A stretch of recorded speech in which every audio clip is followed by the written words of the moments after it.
नमस्कार, तिखट तडकामध्ये आपलं स्वागत आहे। आज आपण बघणार आहोत कडबू, जे आपण गौरी गणपतीला करतो नेहमी नैवेद्याला।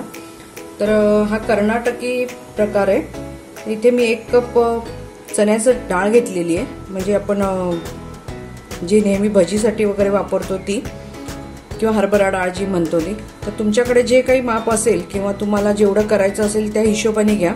इथे ही आपण आता स्वच्छ 2-3 वेळा पाण्याने धुणार आणि तिला कुकरला 3-4 शिट्ट्या, जसं आपण पुरणला करतो तसं शिट्ट्या करून घ्यायच्या आहेत आपल्याला। 2-3 वेळा पाण्याने धुवून घेऊया आणि आपण कुकरला लावून घेऊ। आता आपण डाळ कुकरला लावली आहे, तिला 3 शिट्ट्या करून डाळ मऊ शिजवून घ्यायची। त्यासाठी आता आपल्याला जे आवरण लागेल, पीठ भिजवायचंय, तर इथे मी हे 2 भांडे गव्हाचं पीठ घेतलेलं आहे। त्याच्यामध्ये 2 चमचे रवा आहे, हा ऑप्शनल आहे, तुम्हाला वाटत असेल तर घाला, आवडत असेल तर, आणि थोडं मीठ। आता आपण ही कणिक चांगली भिजवून घ्यायची आहे आणि पाऊण वाटी साधारण तेल घेतलेलं आहे। हे तापवलेलं नाहीये, साधं तेल आहे। आपण हे चांगलं मिक्स करून घेऊया।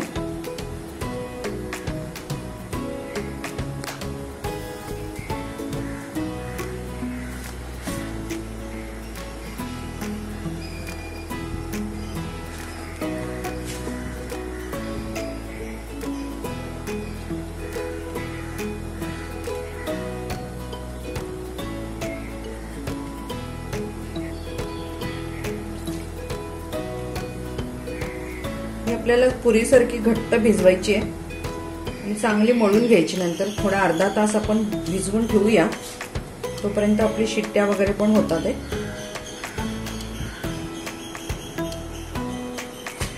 याच्यात घेते, व्यवस्थित मळता येईल।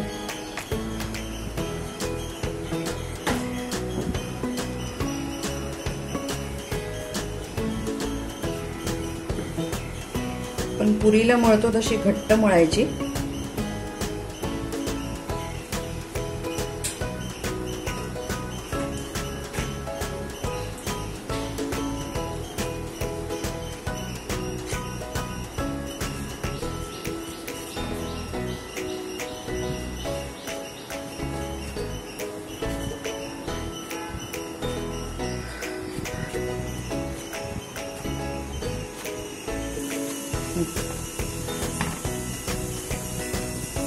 बघा आपली घट्ट एकदम। आपण आता ही अर्धा तास ठेवूया, नंतर आपण तिला चांगली मळून घेऊ। परत झाकून ठेवते। इथे आपण कुकरला डाळ लावली होती, ती आता आपली शिजून तयार झाली आहे, एकदम अशी मऊ शिजली बघा। तर ही 1 भांड डाळ घेतली होती मी, साधारण 1.5 ते 2.25 या मापाने गूळ घेतलाय। तुमच्याकडे जसं गोड आवडत असेल त्याप्रमाणे घ्या। इथे जायफळाची पूड आहे, आताच मी ताजं जायफळ किसून घेतलंय। काजूचे तुकडे आहेत, खसखस आहे, वेलची पूड आहे, बेदाणे आहेत, आणि इथे मी ओलं खोबरं घेतलंय। ओलं नसेल तर तुम्ही सुकं घेतलं तरी चालेल, नाही घातलं तरी चालेल, कोणी घालतं कोणी नाही घालत। तर आता आपण ही डाळ आपल्याला पूर्णासारखी बारीक करायची नाहीये, ही थोडीशी स्मॅश करून घ्यायची, किंवा असं जरी आपण शिजायला टाकलं तरी ती होणार। तर मी थोडंसं तिला ह्याच्यामध्ये तुम्हाला दाखवायला याच्यात स्मॅश करून घेऊ आपण। थोडी ती अशी लागली पाहिजे दाणे, कडबूला खाताना कडबू तोंडामध्ये दाणे आले पाहिजेत, म्हणून आपल्याला तिला बारीक करायची नाहीये, साधारण करायची आहे, जास्ती नाही, कारण ती शिजताना परत होणारच आहे थोडी।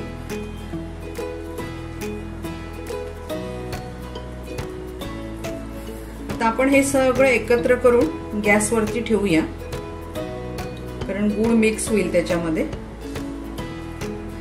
इथे मी कढई तापत ठेवली आहे, पॅन, त्याच्यात आपण ही डाळ घालूया।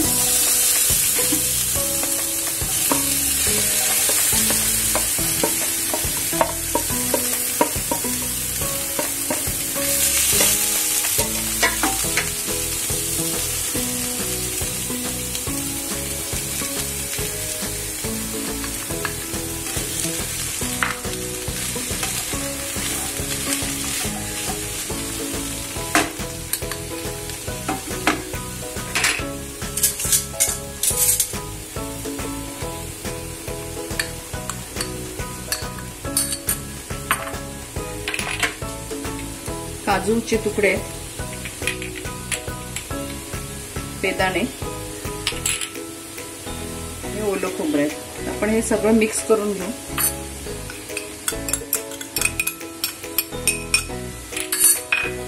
थोडी खसखस आहे.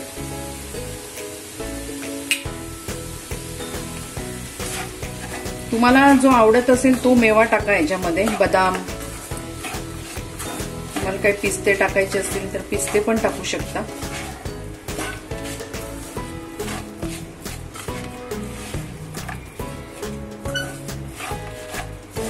आपलं झालंय हे सारण तयार.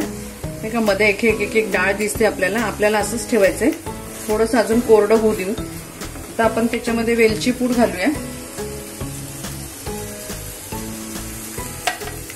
थोडंसं जायफळ,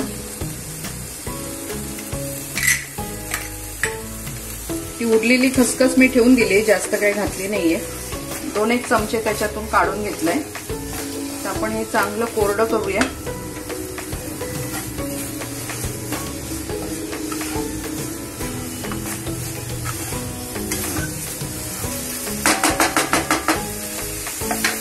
मी गॅस बंद करते. गार झाल्यावर तेवढं कोरडं होईलच ते. इथे आपण ही कणिक मळून ठेवली होती, ती आता चांगली मळून घेऊया.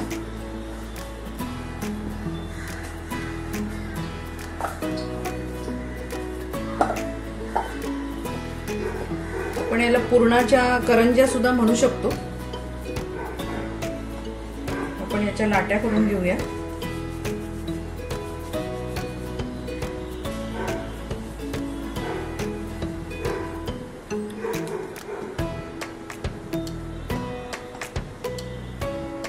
हा पदार्थ तसा नागपंचमीला पण करतात बऱ्याच ठिकाणी. कडबू बाप्पाला तर आपण वेगवेगळे प्रसाद करतच असतो, त्यात हा एक प्रकार होईल. आपण हिची पुरी लाटून घेऊया.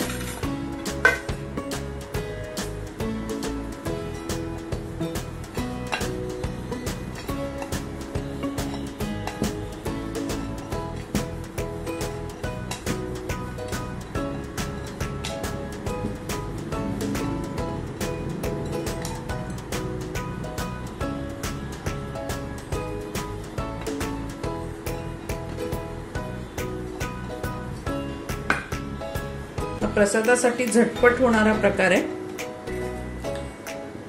आपण याच्यात सारण घालूया.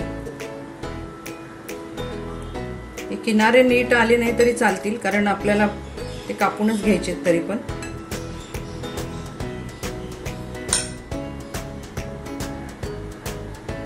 थोडंसं पाण्याचा हात लावूया.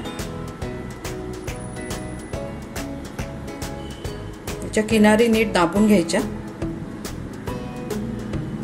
तुम्ही याला मुरड पण घालू शकता किंवा करंजी करतो तसं कातण्याने कापू पण शकता.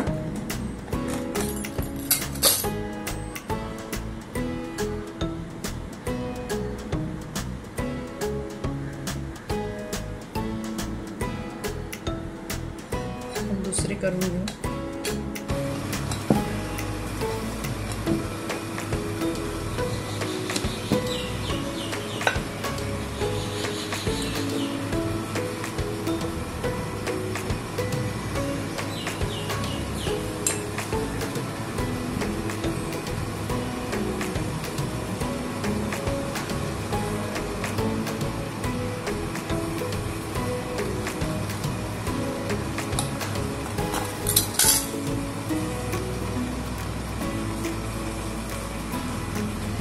आता आपण असेच सगळे करून घेऊया.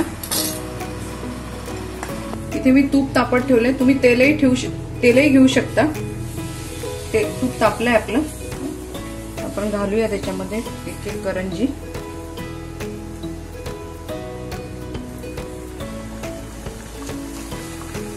मंद ह्याच्यावरती तळा, म्हणजे छान तळली जाईल ती.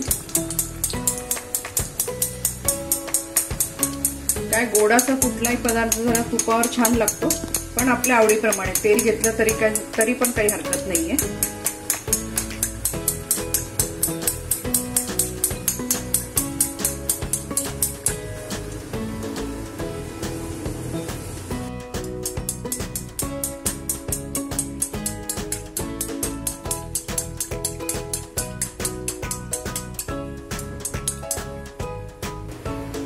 काढून घेऊया, दुसरे टाकूया.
इथे आपले कडबू बनवून तयार झालेले आहेत. मी एक मोदक पण केलाय, कारण माझी आई नेहमी म्हणते करंजी केली की मोदक करायला पाहिजे आणि मोदक केला का करंजी करायला पाहिजे.